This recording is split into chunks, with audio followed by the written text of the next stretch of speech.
Hello everyone, welcome back to Monster Prom. This is the last Monster Prom we're doing, and we're doing Liam's route. So good luck to us. Let me see. And we're doing, oh my gosh, finishing off with Vicky. I've never known her name. Yay! She's cute. Okay, let me pull up how many hearts we need for him. We need 12 smarts and 12 creativity, so we need to be hella both. Okay. Which animate object do we think would make the best girlfriend or boyfriend provided he went criminally insane? Right, we already did this one. ATM. I think this is creativity, yeah. Perfect. You're elected president for a day. What's the first law you pass? Can deduct taxes by writing sonnets instead. That's probably creativity. $1 bills include a picture of me and a Christian beware too much awesomeness. Trivia fact, presidents don't pass laws, so this is a trick question, or are you just being an idiot? So it's we can do probably either one of these. Yeah. So those are the two we need anyways. What would be your dream first date? A lovely walk in the forest after rescuing someone from a dragon. Professional meeting where you're charmed someone with your business. Art expedition, experimental enough to give you a seizure. Yes. Okay, well, let's reset these hearts. So we have 1 for Liam. Let's go. Yes. Okay. Smarts are 8. We need 12. And then creativity is 7. We need 12. Okay. What are they again? Let's bring this up. Oh, we almost never go over to the auditorium because I never do creativity. That day, while rehearsing for class play, it's as though the muses themselves have descended to give you what? To give you figurative what? Your performance is intense and inspiring. It'll be remembered for generations, which is pretty rad by high school play standards. You gain +2 creativity. Nice. You notice Liam and Scott having a discussion. Scott looks confused and Liam looks bored, which means they're probably having an argument. Look, not that I care, but aspiring to be a professional sports star is both impractical and passé. Wait, but you don't care? But you walked all the way over here just to tell me that. Plus, you don't want to be like a professional magnetic ibuprofen? Memetic influencer. Try to keep up. What? But how does one of those guys earn money? Memetic influencers don't earn money, Scott. We earn cultural capital. Oh, okay. How much cultural capital does this sandwich cost? I can see that I'm not getting through to you. Hey, you, could you explain to this cretin why my career path is objectively the best? Yeah, and also could you explain what a cretin is? Liam means he wants to be an artist, and artists are important. Who do you think designs all those sports jerseys? Actually, I think sports is the best career. I mean, how far can a mimetic influencer throw a football, huh? Probably this one. Awesome, bro. Whoa, artists do that? I always thought uniforms were designed by the same person who designed my studly pegs. God. Liam, are you God? Well, Scott is crazy. God is dead. But so am I, so essentially yes. So cool. You wonder how long it'll take for Scott to figure out that Liam isn't actually God. In the meantime, you gain +2 creativity and 1 smarts. Alright, there's 2 hearts. Let's go. Already off to a good start. Honestly, I was low-key scared of Liam's route. I would totally be failing if I didn't have the walkthroughs, and I know that.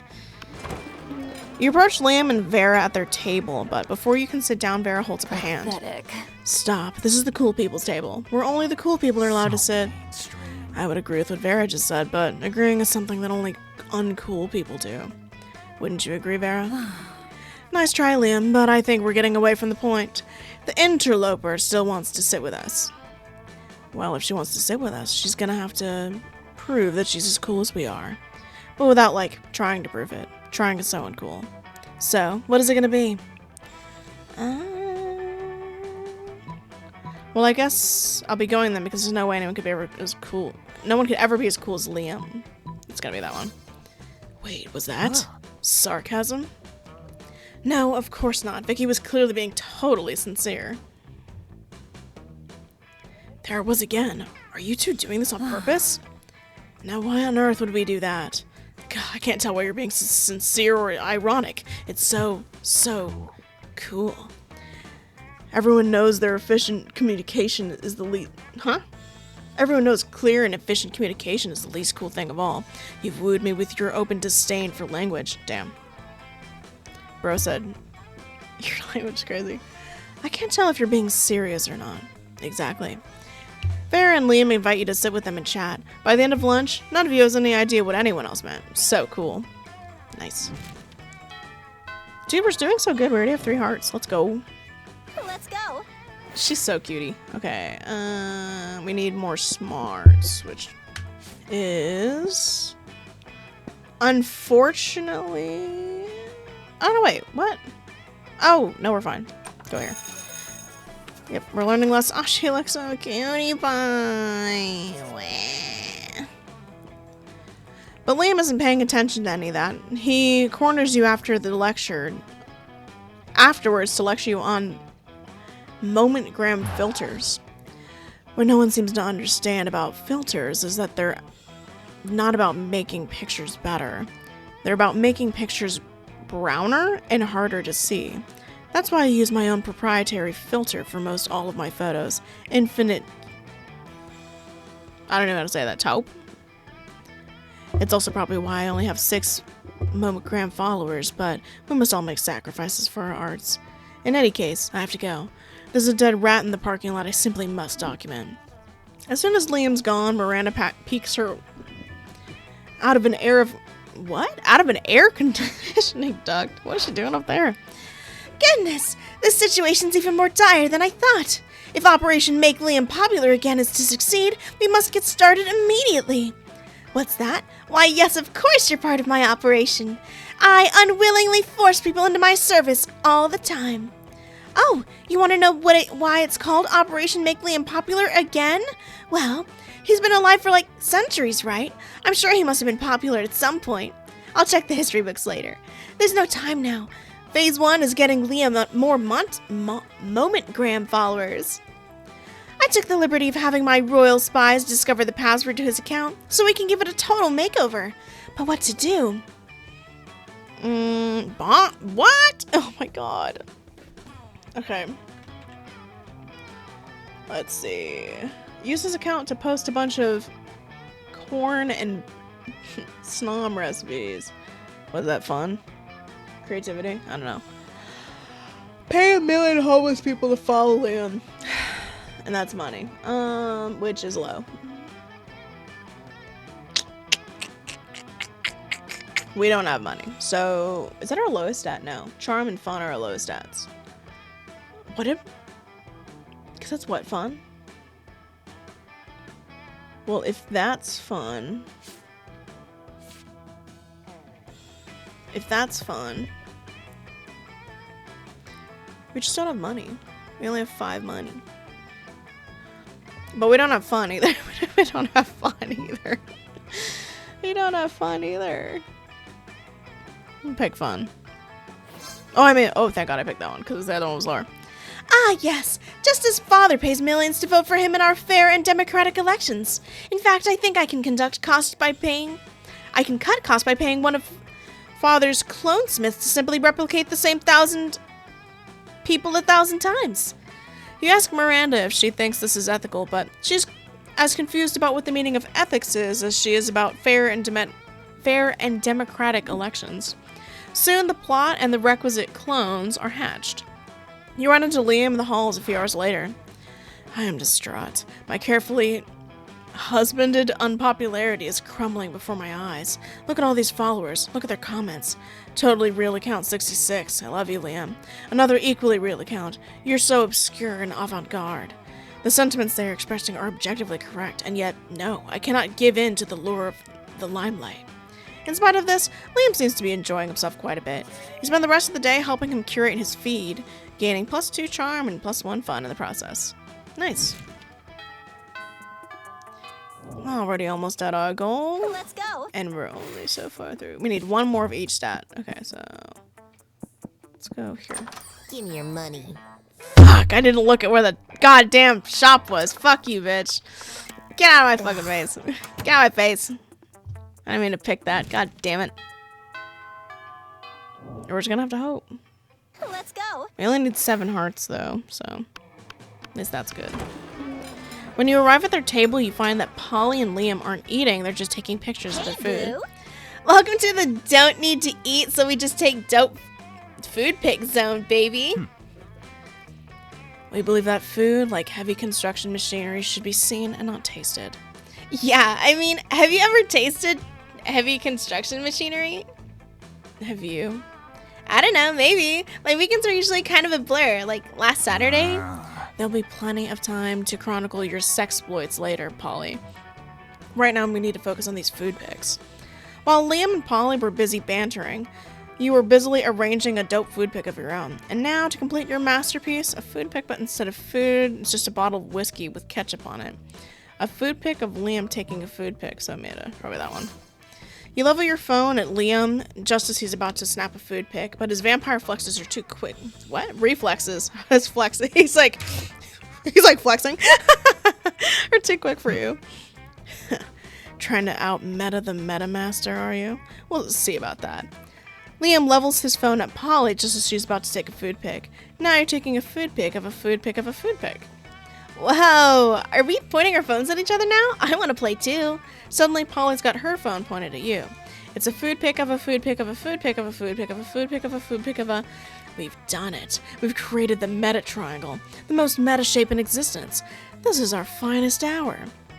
The world around you dissolves into green columns of numbers and letters. You've done it. You can see the code. You are the one. The programming of the video game you are in awards you by raising your relationship points with the character known as Liam. Nice. That's all I wanted. That's all I ever wanted. Okay, hopefully her dumb shop isn't in my way. That day, while rehearsing for the class play, you totally forget your lines. It's terrible. But you don't let that get you down. You start improvising all your lines, and it's marvelous. Somehow it enhances the pathos of the play and in unexpected ways. And that's saying something, since half of your improvisation is a rap battle against your inner fears. You gain +2 creativity. Okay, so we only need smarts after that. Afterwards, Miranda beckons you from the darkened corner. Psst, co-conspirator, over here. Phase 1 of Operation Make Liam Popular Again was an overwhelming success. Liam is an internet popular. Now we just need to make him real life popular. And what a better way than making him prom king. Unfortunately, when I asked him to run for prom king, he said, and I quote, "Never, never, never, not in 100 years, and that's not an exaggeration because I've been alive for hundreds of years, and I never run for prom queen, so there you go." Which was clearly his cryptic way of saying he wants us to make him prom king. My first thought was to murder the current prom king after establishing Liam as his rightful heir, but I couldn't find any bloodline charts to work from. So I suppose we must engage in this democratic election the school is holding. She hates to see a democratic election coming. Now how can I secure a win for Liam when he's opposed to running or making any effort to win? I'll dress up as Liam and give the best campaign speech anyone's ever seen. Okay, so money or... what's the other one? What do you think that is? Creativity? Charm? It's... knowing me, it's freaking charm. Because I can't... we don't have... sorry, I'm dying. We don't have a good charm, either. Oh, but it's higher than money. Right? Yeah. So... charm.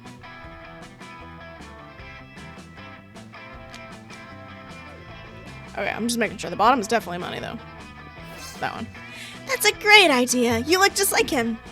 You squeeze into some skinny jeans, some suspenders, and a lot of purple paint, and a sense of smug superiority, and gather a crowd in the auditorium. Ladies and gentle monsters, you say. For too long, our school's been ruled by prom kings who care about things. Caring about things makes you weak, because what if you care about the wrong things? I, Liam de Lioncourt, will never be wrong, because I don't care about anything. I don't care about my dumb clothes, or my stupid man bun, or any of you. To be honest, I don't even care if I win.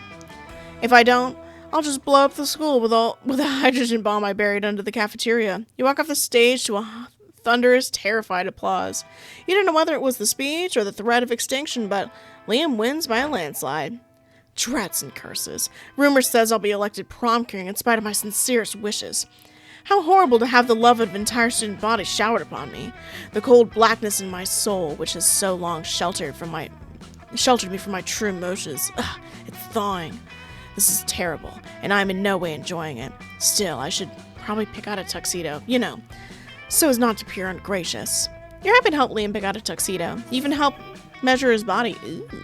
+2 fun, +1 creativity. Okay, creativity is perfect. Okay, so this one will be smarts and then we'll be done. Let's go. Hopefully she's not in my way. Again. Yeah. Smarts. Okay. That day, your teacher delivers an amazing creative performance that blows all your minds. It ends up being a sensation on YouTube. Your teacher gains +10 coolness, but who cares? He's not trying to romance your classmates. Or is he? We hope not. Yeah, we hope not. You gain +2 smarts. Hooray! Dude, my hair is absolutely annoying me right now. Later, you see Willem? Hello? Liam scrolling through his phone and looking like the embodiment of an Inui? Hey, Vicky, what are you doing? Stalking classmates for romantic purposes and offering rather absurd advice? Magnificent. I could use some rather absurd advice. I was exchanging messages with the koala on this dating site, and all was going well for a time, but I've grown tired of our exchanges. He's a bit clingy, and being clingy is my 7th biggest turnoff. 7th is crazy. Right between sarcasm, illiteracy, and being in a pickle and not a person. The postmodern protocol dictates for me to just ghost him and never talk to him again. That's horrible, and I would never do that to someone. You see, I, Liam, handsomely mysterious and yet a true gentleman. But neither do I want the emotional turmoil of telling him how I really feel and having an actual conversation about it. What an ordeal. So I've settled on just sending him a bunch of emojis and then never texting him again. That should do it, right? The thing is, how can I convey this complex array of sentiment through the friendly language of emojis? This is your time to shine. Show Liam you excel at the complex sentiments. So he might someday feel like sharing them with you. Croissant, school bus, shooting star, trumpet, and crocodile. This one, little vampire growing disinterested, overly attached to wear call emoji. Okay, that's a little on the nose, don't you think? What do we think these are?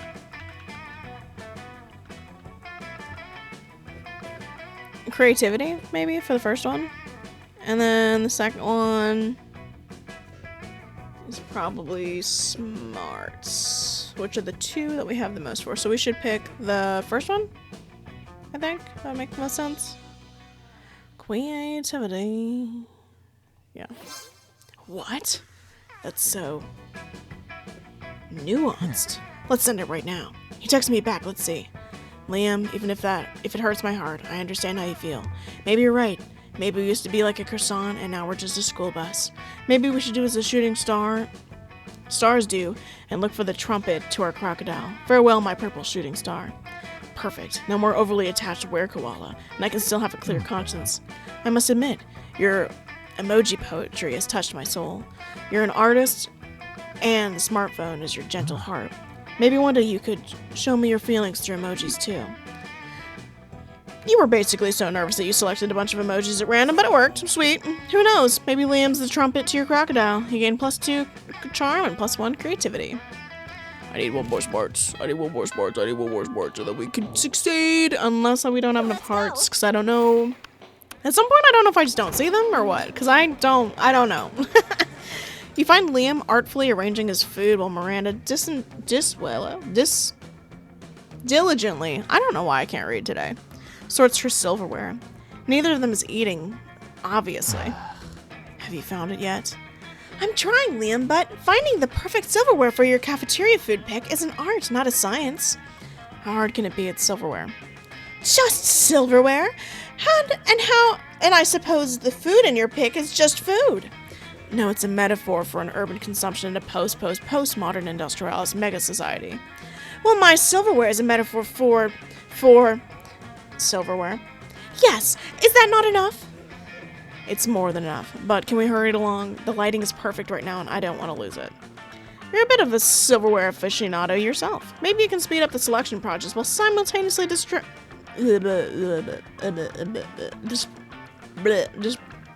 hello?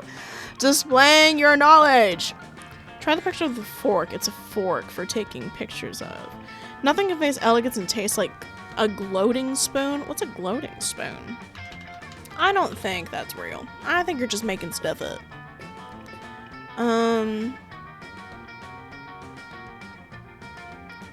Well, it's probably just pictures, right? Because that's what Liam wants. Some pictures and then... Oh, that's probably her. It's a that either or for them question. Okay. The picture fork? Miranda, why didn't you suggest the picture fork? I don't know. It seemed too on the nose. And a fork doesn't belong on one's nose.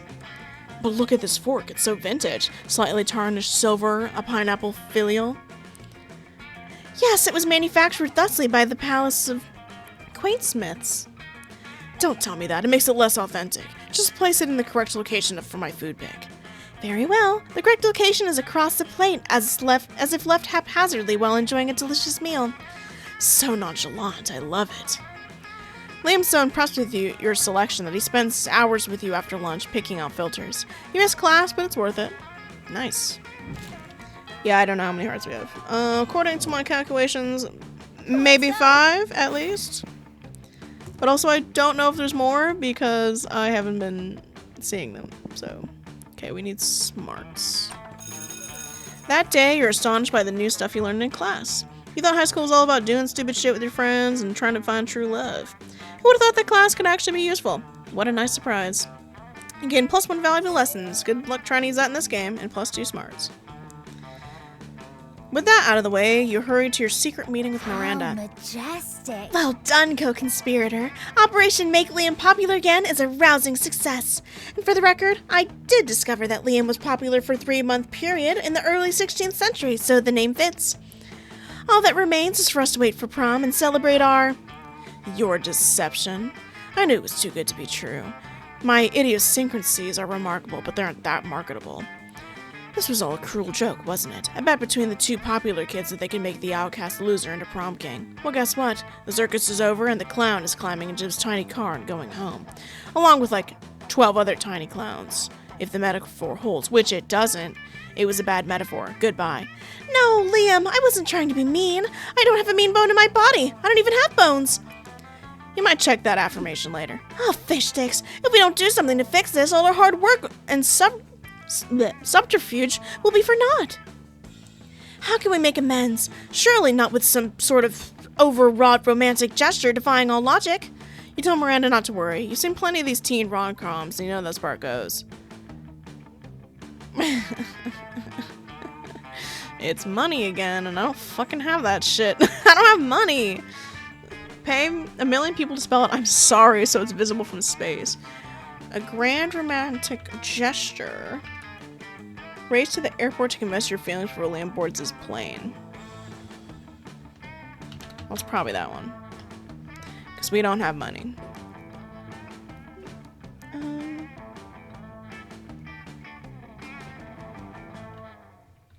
I'm trying to figure out what that one is for sure.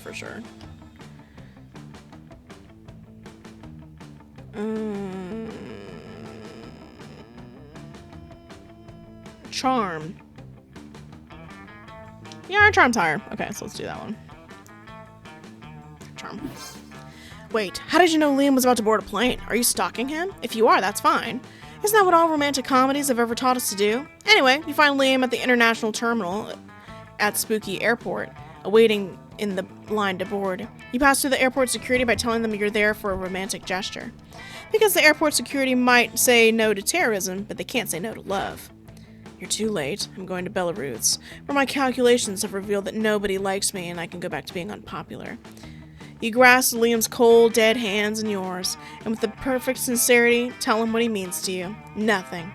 Don't you see? You say, looking deep into his eyes. You don't need to flee to Belarus to be unpopular, because you'll always be unpopular in my heart, which is coincidentally about the same shape as Belarus. I don't know what to say. Maybe because I don't know what you're talking about, but if I don't understand, that must mean it's art. You said art to me. Oh, how could I ever dream of leaving you behind? Alright, if it makes you happy, I'll return to Spooky High School and don that heavy prom crown. But only because I know that no matter how popular I get, there'll always be one person who thinks I'm only so-so. The people in the airport line clap and cheer, clearly not understanding anything you two just said to each other. Liam accompanies you back to school and you gain +2 creativity and +1 smarts. Oh, thank God. You should also visit a hospital since your heart, being the shape of Belarus, can't mean anything good health-wise. Nice. Okay, it's prom. I don't know how many hearts we have. That's God's plan. Liam. Welcome to Liam the Liam Cooler. Who voices him? Let's go. Imagine it's just Dan. How ironic. It's not Dan. Who could have foreseen this? Liam and Vicky prom royalty? We did. It was all in our plan. We fought for love, and love won. Liam's popular again. Huzzah! Anyway, after all these years spent avoiding cliches, this doesn't feel as bad as I imagined. Maybe doing a 180 turn from cliches is good, but embarrassing cliches like making a 360-degree to turn from them is so disruptive. At that moment, Miranda becomes distracted by some other wacky plan and leaves you with Liam mumbling to himself. Such a lovable dork. Prom night arrives, and the two of you decide to embrace all the cliches, from slow dancing to actually having fun. He looks so cute. I want that picture too. Gimme, I want that one. He looks so silly. Perfect. I like his little face. He's so excited. After the coronation, Liam admits that he's having a great time, which is causing him to reflect on all the cliches he's avoided all these years, which he should now embrace. Then he puts his hand over yours and says, and you know what the biggest cliche I've been avoiding is? Love. And I don't even care how cheesy that sounded. Boy, that was cheesy. But you know what? You don't care either. Nice. Most diplomatic smile. Quotes are so passé. Nice. Is this a secret ending? The way I haven't found a normal ending. I keep getting over with secret endings. Those 3 weeks were maybe the most epic and absurd of our lives. After the monster prom, we kept on living our lives, falling in love, battling for friendship, and learning about who we were and who we could be. And you know what? Like it always does, life happened, and it was wonderful. Liam kept doing art so hard that he eventually evaporated and became the concept of coolness itself. As he left the physical plane, the last thing Liam did was give everyone a condescending look. Damien became an interior designer, specializing in torture machines. Last month, Vogue magazine called his project The Refined Marriage Between Macabre and Chic. Miranda started a non-profit to help countries without a monarchy, because all countries should have the right to be graciously ruled by a mer-kingdom.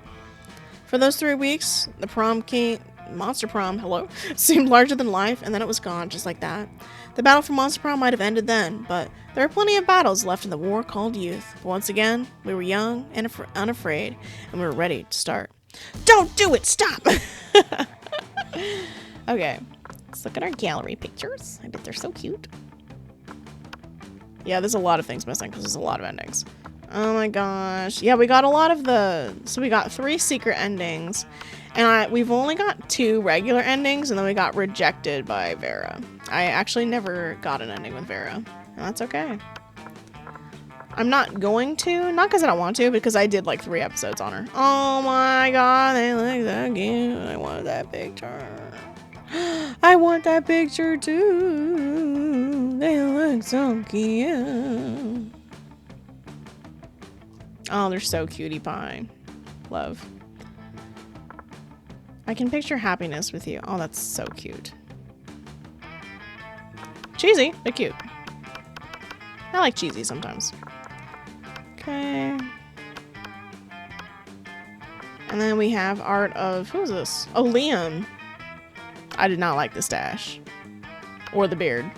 I'm glad they went for like that hipster look. It looks a lot better. Okay, and then fan art. Oh my god, he's so cute. I love him. I'm not even surprised Damien was a lot of people's favorite. So, this is going to be where I end my Monster Prom series. I know, I didn't play it a lot. Just a few reasons why. One, there's too many endings. There's just so many. And there's no guarantee. Like, like all of these endings, all the things that we did, like, I think the only ones that were, like, special endings that I did something for were the ones where I bought this sheet and I was a ghost. Like, other than that, like, they just showed up. So, like, there's no guarantee that I would get a normal ending, just because the game is super randomized. And then the humor is humor that's a little... It's not my humor, for sure. Which is okay. But I definitely feel like an old lady playing this game, because they make jokes and I'm like... I'm like, right. I'm not like, ha ha ha. I'm like, right. So it's also that, you know, I want to give like it like its time, but also I'm not enjoying it as much as I did when I first bought the game, which obviously I was way younger. I was a teenager, so it's very teenage humor. So I get why I don't like it anymore. But that's probably it for this one. If I ever bring Spinner Saturdays back and you guys crave it, I can put it back there, but that's probably gonna be it for now. But I've had so much fun, maybe as much fun as I'm having, probably even more, and I'll see you guys next time. Bye.